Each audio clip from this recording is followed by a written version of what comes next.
August 3rd, 2015, Monday, is the 111th anniversary of the Bureau of Internal Revenue and is celebrated with the theme, Angat Pa, Pinas.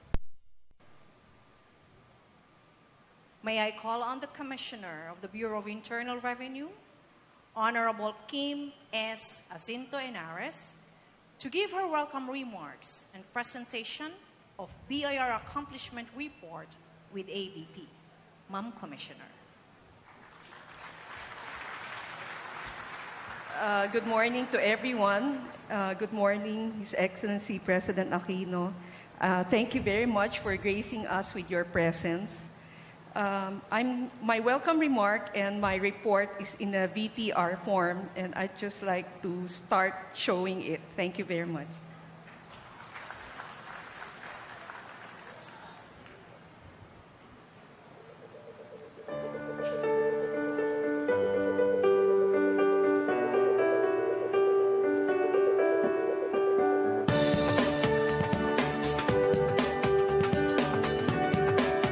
The Department of Education's budget has actually increased by 190 billion over the last 5 years. The number of out-of-school youth since 2008 has decreased by more than half.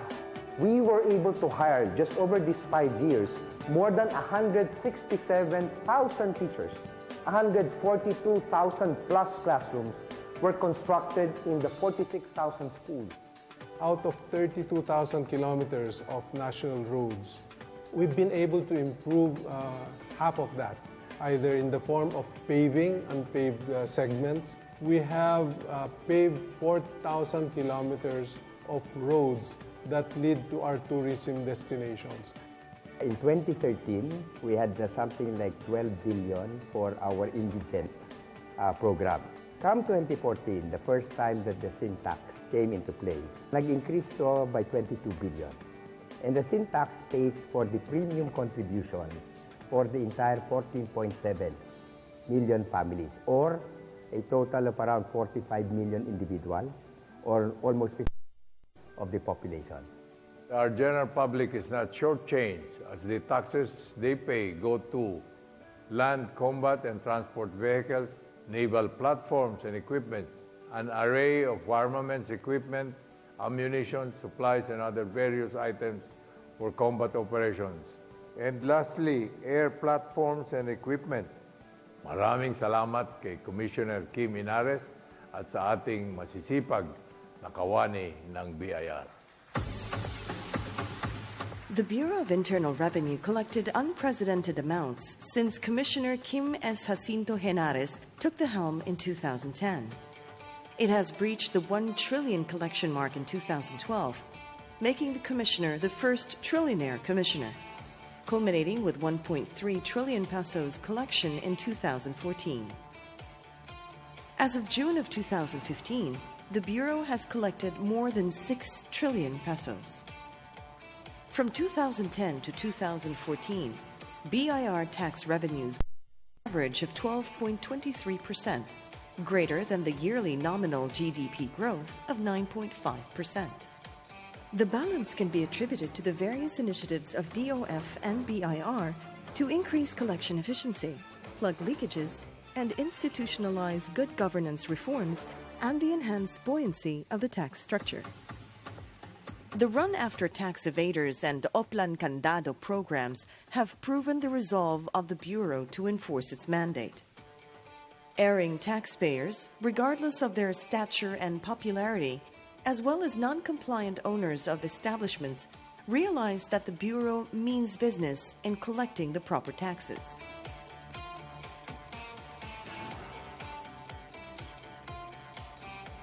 In 2014, the pilot arrears management teams were able to collect an additional 2.07 billion pesos from delinquent accounts with the use of the Accounts Receivables Management System.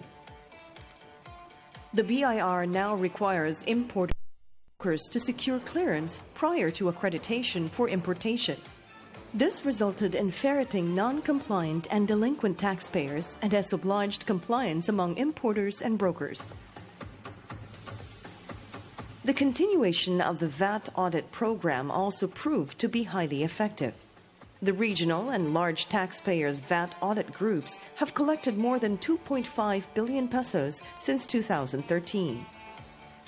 Starting in 2010, with the Bureau's initiatives, 54 revenue district offices have updated their zonal values of real estate within their jurisdictions. To further intensify its enforcement efforts, the Bureau continues to expand its bases and foster linkages with other government agencies.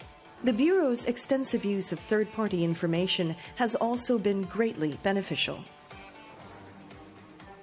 A major undertaking of the BIR, in partnership with the Millennium Challenge Corporation, is the Electronics Tax Information System, which enhances and improves the infrastructure that powers several tax application systems of the Bureau, along with long-standing and enhanced e-services. For the manual filing, buong araw namin ubos na. But with the EFPS, 10 to 15 minutes, filing and payment, then we're done. So with the full automation of BIR, the transactions are more efficient, more transparent, and less costly. So bottom line nito, we are encouraged to become compliant with BIR. Nakita po natin yung beauty ng EBIR forms, especially po dun sa mga no payment returns. Kasi po noon, pag no payment returns, gagawa ka ng mga lumang forms mo, itatype mo pa. Now, it's just a matter of a click of a finger. You just go to the computer.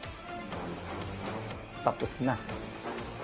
These days, alam mo, ang mga role ng BIR, very strict. Deadline is deadline. The BIR means business. Ang kagandahan dito ay nagkaroon ng voluntary dahil alam nila ang tax collection bumabalik din sa mga tao. The Internal Revenue Stamps integrated system was implemented to ensure the payment of proper taxes that deters the entry of smuggled goods. The BIR's public awareness campaigns have caught the attention of the tax-paying public that encouraged nationalism through the payment of proper taxes.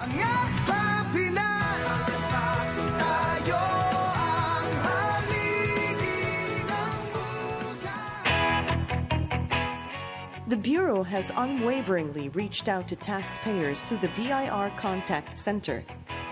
The e-lounges continue to make use of the latest information systems technology that simplified and expedited transactions with taxpayers.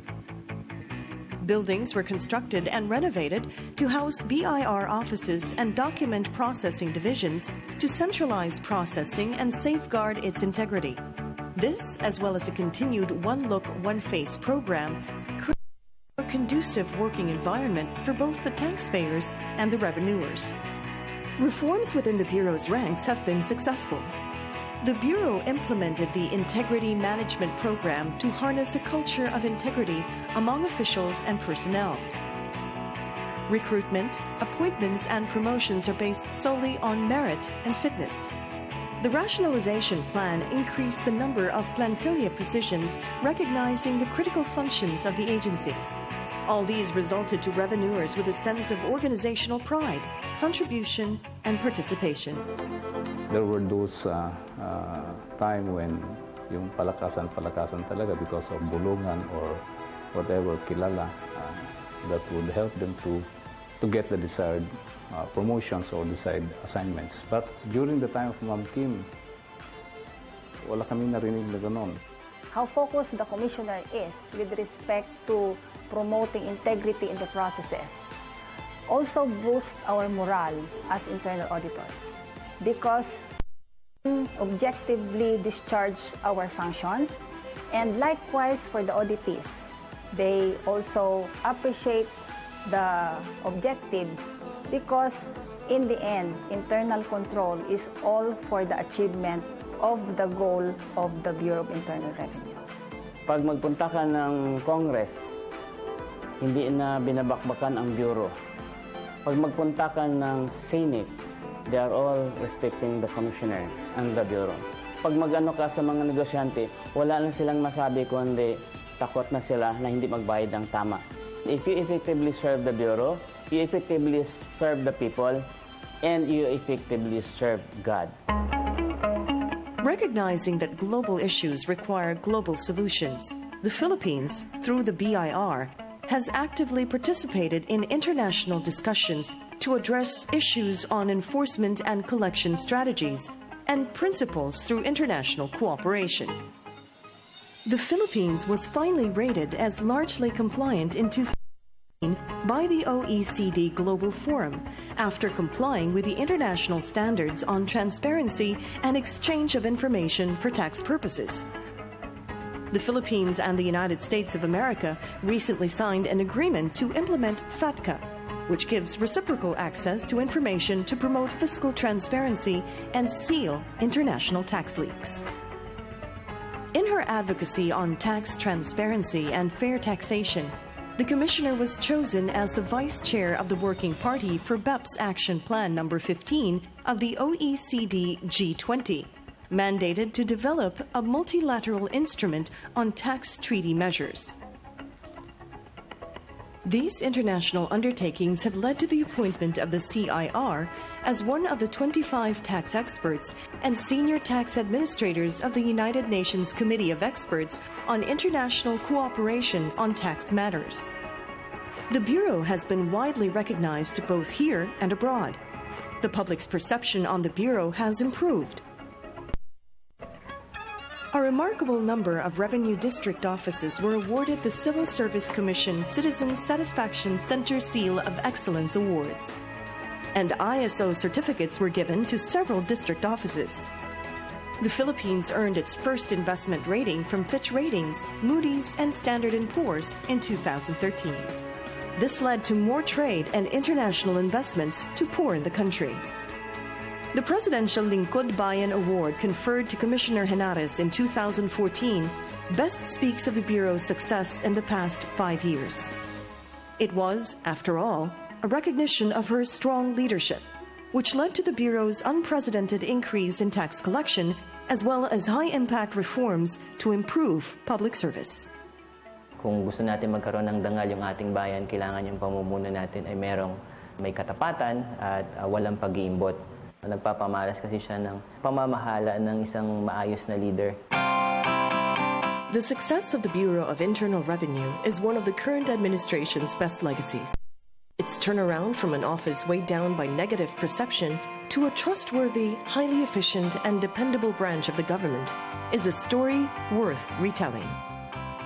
More than 5 years na pala ako mula noon nag-umpisa ako dito at nag-celebrate tayo ng kauna-unahang anniversary na ako ang Commissioner ng Bureau of Internal Revenue. It's short for us to be able to fulfill and complete all the reforms that need to be done, and it's long, taking into consideration all the challenges that we have to face. I strongly believe that the Bureau of Internal Revenue is composed of people who are competent and professional, people who love their country and who want to contribute toward the betterment of their country. To our fellow Filipino, I would like to thank those who have basically started to pay the right taxes and have realized that this is their contribution toward building a strong nation, and that this is their manifestation of how much they love their country. For those others who have not been paying the right taxes, I plead with them, and I hope that they will start paying the right taxes. They will start loving their country and wanting to help their fellow men. It is my privilege to be able to contribute towards strengthening our country. Salamat po.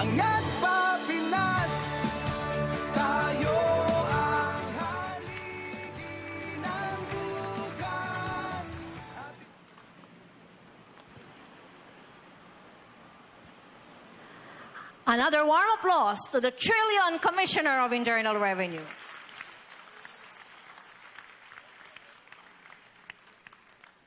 And now, may I call on Ms. Geraldine Flores, second runner-up of the Asia's Got Talent 2015, to give us a song number.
Good morning, ladies and gentlemen. And of course, I'd like to acknowledge the presence of His Excellency, President Benigno Aquino III, and of course, Commissioner Kim Henares.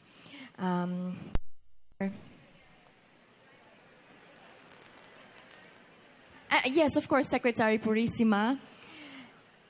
And baka may makalimutan ako. To our foreign dignitaries, our BIR secretaries, and of course to the rest of the BIR employees, a pleasant morning. Kinakabahan ako. And of course, I would like to congratulate all of you for making a success. And this is a 111th year in the making, and we're getting there. So congratulations for a job well done, and I wish you more success and power. And well, I've been given another song to sing, and this time I'd like to dedicate to all of you. This is The Impossible Dream.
Asia's Got Talent. Thank you, Ms. Flores. At this point, may we call on the Secretary of the Department of Finance, Honorable Cesar V. Purissima, to introduce our guest of honor and speaker. Ladies and gentlemen, the President of the Republic of the Philippines, His Excellency Benigno S. Aquino III. Magandang umaga po, maupo tayo lahat. Secretary Cesar Purissima, Secretary Voltaire Gasmin, Secretary Herminio Coloma Jr., Commissioner Kim Jacinto Henares, Senator Rory Respicio of Guam, Chairperson Teresita Hermosa of the SEC, officials and employees of the Bureau of Internal Revenue, fellow workers of government, honored guests, mga minamahal ko po kababayan, magandang umaga po muli sa inyo lahat.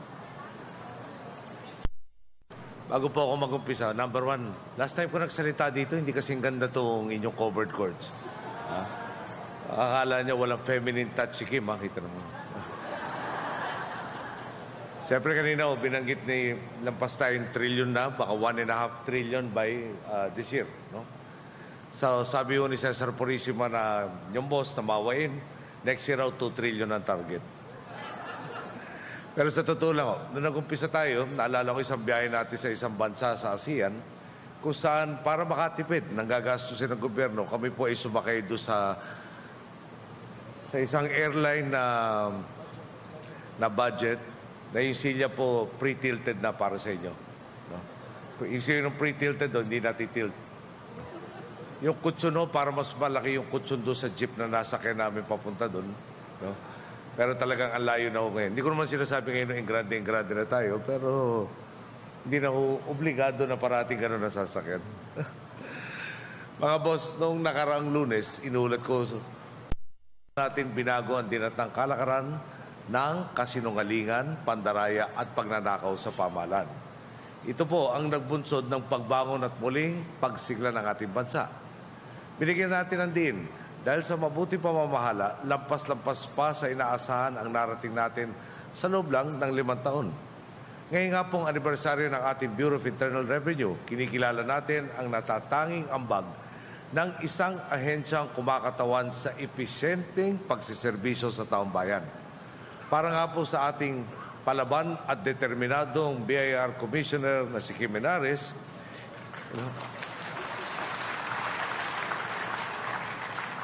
hindi pwede ang patsa-patsang sistema ng pagbubuwis. Hindi pwedeng may shortcut at umiwas sa pakikiambag sa ating mga kolektibong mitiin.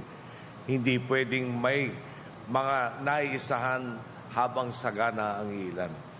Malinaw sa inyo na ang dulo ng anumang nalilikom ninyo, pondong nagagamit para sa mga programa at proyektong direkta at agaran ang paghihirap ng ating mga kababayan.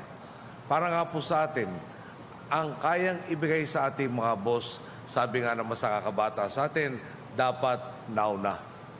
Totoo naman, sa tuwid na pamamalakad, may higit na kakayahan ng Estado na suportahan ang Pilipino. Gaya ng binanggit ko nung SONA at palagay ko ay dapat talagang bigyan diin ang napakagandang resulta. Dahil sa pagpili ninyong pumanig sa tama at makatarungan sa nakaraang 5 taon at dahil sa profesionalismo at sigasig na ipinamamalas ninyo sa pagtupad ng inyong mandato, di biro ang mga naabot na natin. Noong taong 2012, halimbawa, sa unang pagkakataon sa ating kasaysayan, tumawid sa 1 trilyong piso ang inyong koleksyon. Nitong 2014 naman, hinigitan nyo pa ito ang nakolekta 1.3 trillion. Ngayong taon, ang sabi sa atin, pwedeng malikom o malapit na malikom ang 1.5 trillion na isa na namang record high kapag nagkataon. Ihambing ninyo ang mga numerong ito sa pinakamataas na naabot natin, 778.6 billion. Sa taang matuwid, dahil sa mas masigasig at tapat na pagkolekta ng buwis, sa dihamak na mas maikling panahon, napatayan natin, nalampasan at ngayon ay madodoble pa ang kanilang nakolekta. Sabi nga ng iba, partida pa raw, na nagawa natin yan nang di tayo nagdaragdag sa pasanin ng taong bayan, maliban sa pagre-reforma sa syntax na layong bawasan ang bisyo sa lipunan.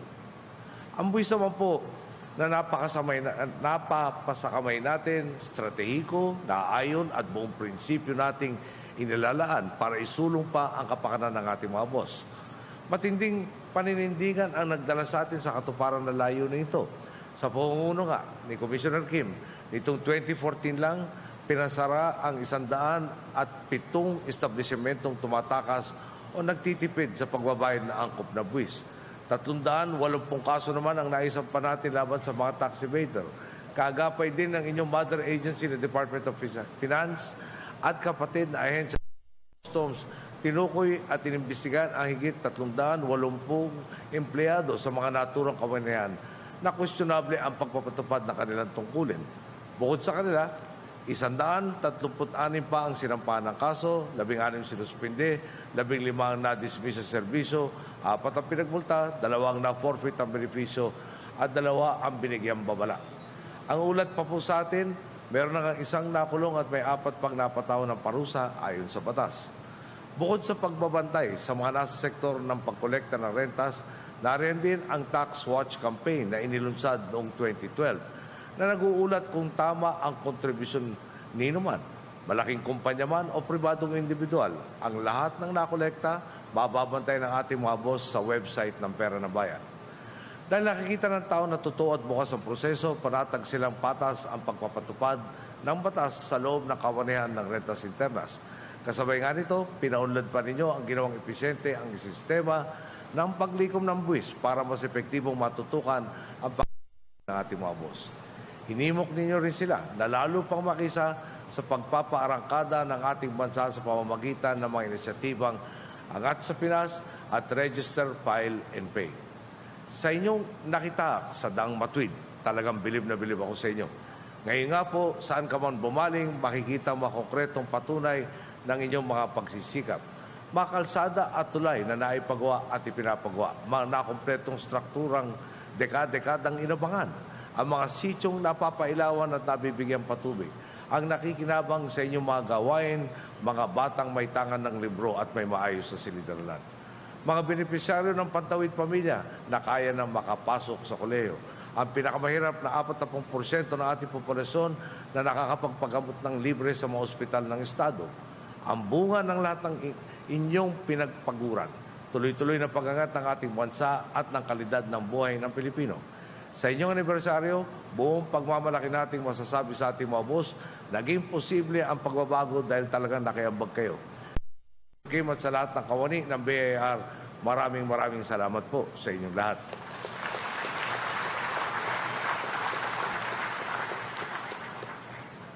Sa puntong ito ng ating panunungkulan, kung saan kaliwat kanan ang pagkilala sa ating lumalakas na ekonomiya, kung kailan mas abot kamay na ang kaunlaran para sa karaniwang mamamayan, kung saan ang pinagpaguran ng Pilipino ay talagang bumabalik sa Pilipino, tangan na natin ang matinding kumpiyansa, tiwala at dangal na siyang inspirasyon upang lalo pa natin pagbutihin ang ating trabaho. Bilang mga lingkod bayan, hamon sa ating patuloy na suklian ang ating mga boss ng katapatan, malasakit at mas maalab na kahandaang maglingkod sa kapwa. Mga kasama, sa patuloy ninyong pakikiisa sa ating agenda na mabuting pamamahala, sa patuloy natin pagpapamalas ng dedikasyon at determinasyon sa tungkulin, pihadong mas matatayong na hadikain ang ating maabot, di lang para sa inyong ahensya, kundi para sa sambayanan. Sa gabay ng buong may kapal at sa pagkakapit-bisig sa Dang Matwid, tiyak na mararating natin, Pinas na di lang angat na angat, kundi talagang namamayagpag at tinitingala ng lahat. Sir, yung PI na nabigay rin ito. Then PBB will almost finish formalizing. Okay. Kanina po, nabanggit natin yung mga hindi nakita sa atin sa tuwid ng landas. Paano naman yung pagpapakita ng salamat ng Estado? Kahit hindi ko po yung na-distribute na yung performance enhancement incentive. Ngayon yung PBB or yung performance-based bonus, tinatapos na po yung sistema para permanente na kung saan ang trabaho nyo ang magsasabi kung ano dapat ang bonus nyo. Kailangan naman gantipalaan yung talaga tumututo. Sa ngalan po, hindi lang na siguro taga-BIR ng DOF, pero buong gobyerno, sa inyong paghihirap, talaga meron na tayong kakayahan na talaga naman gantipalaan yung tama ang ginagawa. So, uli, maraming salamat sa inyo. Maligayang anibersaryo po sa lahat. Thank you, Mr. President. May we request His Benigno S. Aquino to remain on stage for the photo opportunity in one batch with Mancom and Assistant Commissioner of BIR to go up on stage for photo opportunity with His Excellency. Please, Mancom and Asirs.